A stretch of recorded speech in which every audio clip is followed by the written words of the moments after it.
Want the most gaming FPS for your money without wasting cash on the wrong chip? Here's what I found after lining up 5 popular CPUs from weakest value to strongest value.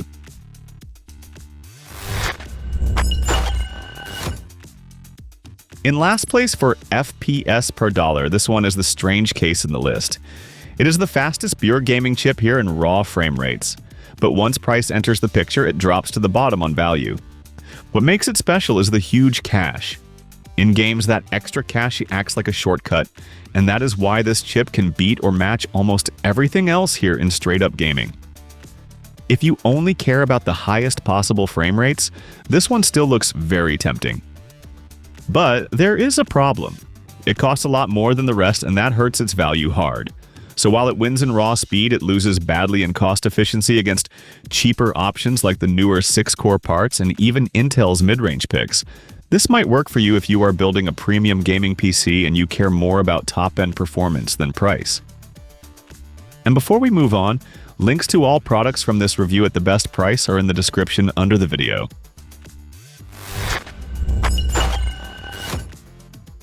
Next up is the second weakest value pick, and this one feels like a classic power-heavy all-rounder. It gives you strong gaming numbers, but not enough to fully justify the higher price. The big draw here is core count. You get a lot more room for streaming, editing, background apps, and heavy multitasking than with the 6-core Ryzen chips. So if your PC is not just for games, this can help you more than the cheaper options. Still, for gaming alone, it is in a tricky spot. It cannot catch the X3D chip at the top for raw FPS, and it also does not deliver the same clean value story as the cheaper Ryzen 5 options. Add in the higher power use and it starts to look less efficient overall. This one makes sense for someone who wants a gaming CPU that also handles heavier work on the side. And if this ranking is helping, like the video and subscribe to the channel, because the next picks get a lot more interesting.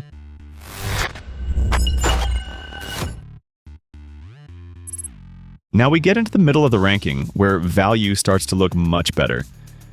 This chip lands in 3rd place, and it feels like Intel's more balanced entry for people who want decent gaming speed without paying for the bigger model. Its biggest strength is that it still brings a healthy mix of gaming and multitasking power. Compared with the pricier Intel chip above it, you spend less money while keeping enough performance to stay competitive. Against the Ryzen 5 parts, it offers more cores, which can matter outside games. But for pure FPS per dollar, it still falls short of both Ryzen 5 options in this list. It also uses more power than the newer 9600X, and that matters if you want a cooler, quieter, simpler build. So this one is for the buyer who wants a mid-range Intel system, and also cares about work outside gaming. But if gaming value is your main goal, the next 2 chips are harder to ignore.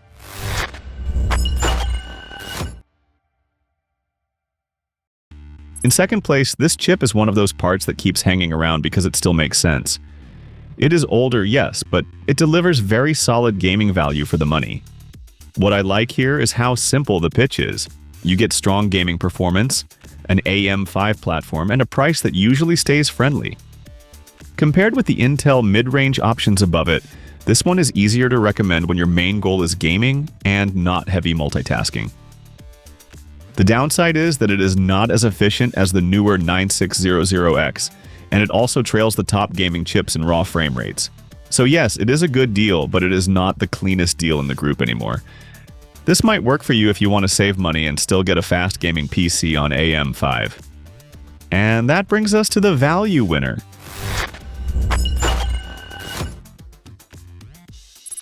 At number 1, this chip gives the best FPS per dollar in the whole lineup.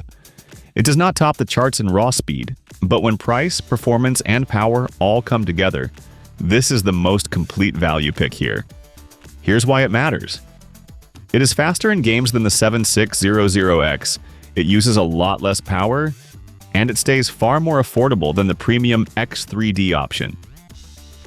Against Intel's 2 chips in this ranking, it gives up core count, but for gaming, it keeps the focus where it should be and avoids wasting money. Its weakness is simple. If you want the absolute highest frame rates no matter what, this is not that chip. And if you do a lot of heavy work besides gaming, the bigger Intel models may still appeal more. But for a gaming-first build, those trade-offs are easy to accept. So for most people building a smart gaming PC right now, this is the one I would look at first. It feels like the sweet spot, and that is why it takes the top spot in this ranking.